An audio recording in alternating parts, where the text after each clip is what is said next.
But my point's simple. There's no reason we can't design a pro-American consumer strategy, maximize the production of energy, as a result, maximize the number of American jobs, and as a result, give you more take-home pay that you get to spend on something other than gasoline. So I want to make $2.50 a gallon gasoline a key part of this.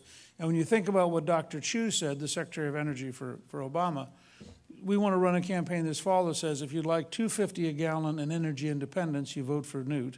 And if you'd like $9 a gallon and depending on the Saudis, you vote for Obama.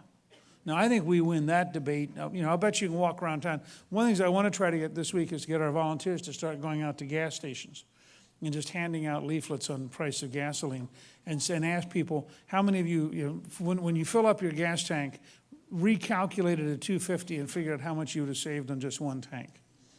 And start getting people to start thinking about this. Because if we can make it come alive, all of a sudden we change the whole political dialogue in the country.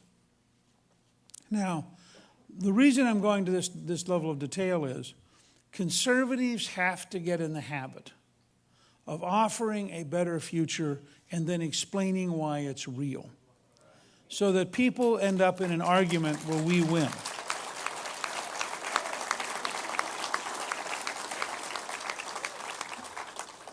Let me take just a moment to talk about another aspect of the Obama administration that we are going to change.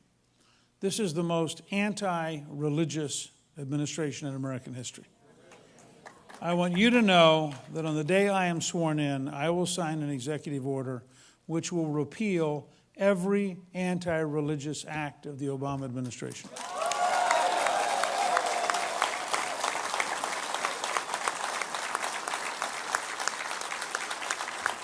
And again, it's very simple.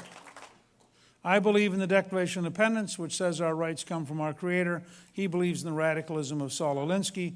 And I want to go to the American people and say, look, if you believe you have the right to worship God without the president dictating to you, you're for Newt Gingrich. If you think the president ought to be your chief religious advisor, you're for Barack Obama. You decide.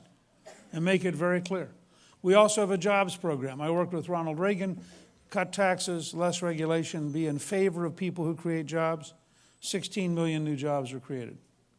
I came back as Speaker of the House, worked with Bill Clinton. Lower taxes, less regulation, favor the people who create jobs. We created 11 million jobs in 4 years. So I want to run this fall as you want a paycheck and a job, you're with Gingrich. You want food stamps and dependency, you're with Obama. And I think you'll see we're going to win this decisively.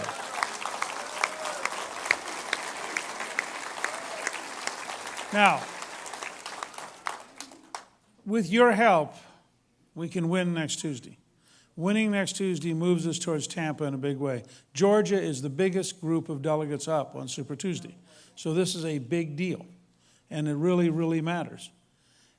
When I become your nominee, I'm going to try to gather the whole team together, just as we did in 1980 with Reagan. Mac Mattingly won in part because we all got together on the Capitol steps and we pledged 5 big things with Reagan. Then in 1994, we got the team together. 350 candidates came together in the Capitol steps. We pledged a contract with America. We had the largest one-party increase in American history. 9 million additional votes, bigger than in 1990. And so the result was, I believe, you can have a positive campaign. You can have a team campaign. I want the team to commit that the House and Senate will come in on January 3rd and stay. And by the time I'm sworn in on January 20th, they will have repealed Obamacare.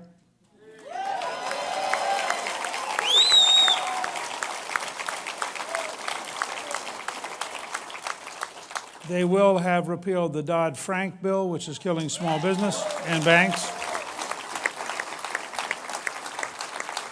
And they will have repealed Sarbanes-Oxley, which has been killing business with red tape.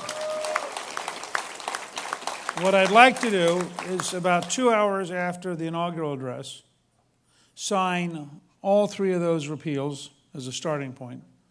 And then we're developing a whole set of executive orders which will be filed at newt.org by October 1st, so people will know what's coming. The first executive order I sign will abolish, as of that moment, every White House czar.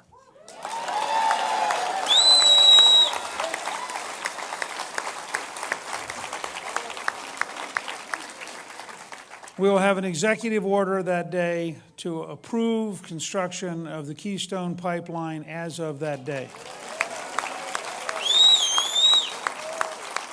So I tell our Canadian friends, you do not have to have a partnership with China. By January 20th, you'll be building a much less expensive pipeline that doesn't have to cross the Canadian Rockies. It'll come straight down to Houston. It'll bring 700,000 barrels a day of Canadian oil to Houston for refinery, and is a major step towards energy security for North America. In addition, I will sign Reagan's Mexico City policy that no U.S. taxpayer money will go for abortion overseas.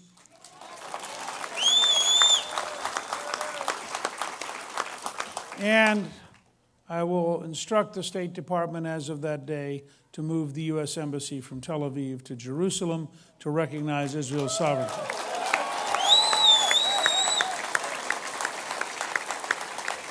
Now, I tell you these things because leadership makes a difference.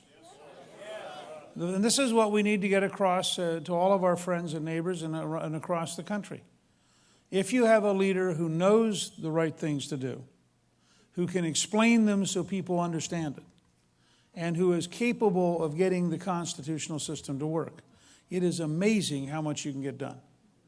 Ronald Reagan deregulated gasoline as the first executive order, and within 6 months the price had collapsed. I helped him pass a 3-year tax cut, and we came out of the recession, and there were 16 million new jobs created. Because if you're doing the right things, it's a little bit like cooking. If you got a good recipe and you know how to do it, you can cook a pretty good cake. The problem you have with Obama is that his ideas are so wrong. He thinks you get hard eggs by putting them in the freezer. He doesn't get, not by putting them on a stove. And all the rest of his ideas are similar, out of touch with reality. So I think we can make a huge difference. There are a couple of things I want to ask you to do. Because I really want to focus and emphasize from now through Super Tuesday on this issue of gasoline. And I think this will be an issue all summer. I think when you have, normally gasoline doesn't start going up till Memorial Day. So, I mean, this is a real challenge, and I think we have to understand how big a challenge this is getting to be. So the first thing you can do that's real inexpensive, and I need your help, because the truth is, Romney can raise from Wall Street massively more money than I can. We have 170,000 donors. We have about 60% more donors than he does. But 95% of our donors give $250 or less. So we really have a very broad-based grassroots campaign.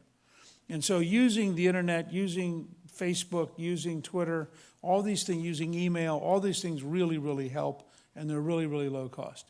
So the first thing I want to ask you to do when you get home is just go on Facebook, if you use Facebook, and just put in Newt equals $2.50 a gallon. And just have all your friends see it. It's real simple. Second, if your friends do ask you how could he do that, send them to newt.org to watch the speech, because it really does explain very methodically how we could have an energy policy that rebuilds American independence. Third, we're going to have some buckets out back, and actually gasoline pails that we've cut open to collect money. So any of you who want to help us communicate this message, we'd love to have your help, because every penny is going to go right back into advertising this week to help win the primary.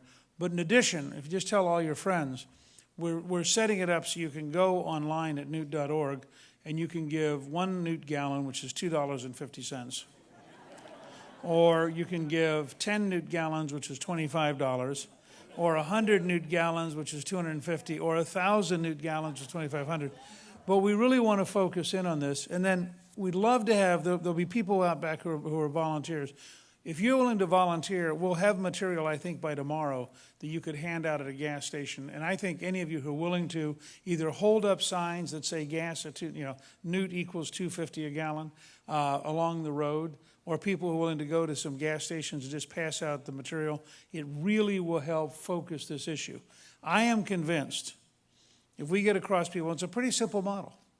I am the one candidate on our side who runs on really big ideas.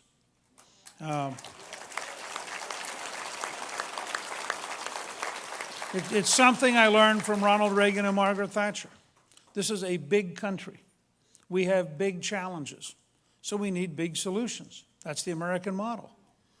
You know, and I was describing the other week some ideas, and Romney said, you know, boy, if somebody came in to see him with ideas like that, he'd have fired him. And somebody in Chattanooga said to me this morning, they said, you know, Romney was the kind of guy who would have fired Christopher Columbus. Well, you either believe that we have vision, you know, Lincoln had a vision of a transcontinental railroad. The Wright brothers had a vision that they could fly. Edison had a vision that we could have electric lights. This has been a country of visionaries. Henry Ford had this vision you could build a low-cost car with mass production. We've been a nation of visionaries. And while the cynics and the, quote, realists ridicule vision, I believe in the Bible. Without vision, the people perish.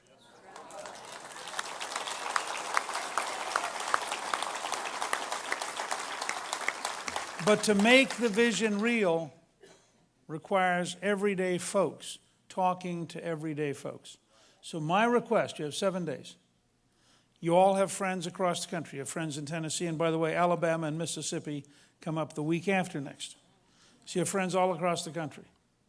So if you use Facebook, if you use Twitter, if you can email them, if we make this a people's campaign for jobs, a people's campaign for $2.50 of gasoline, a people's campaign for religious freedom, a people's campaign for a balanced budget, and I am the only Speaker of the House in your lifetime to have helped balance the budget 4 straight years. So we can balance the budget. And then as somebody whose father served 27 years in the U.S. Army, this is a people's campaign for strength, for standing up for America, for being honest about our enemies, and for not appeasing or apologizing to those who would kill us, but instead defending freedom and defending the United States of America. So, Cliff and I are going to start over here. We want to get to meet all of you, as many of you as we possibly can before we have to go on to Rome. I am grateful for so many folks coming out to kick off our bus tour this week. This is a really important week for Georgia, and it's going to become a really important week for America. And I thank all of you for helping make it such a wonderful start. Thank you very, very much.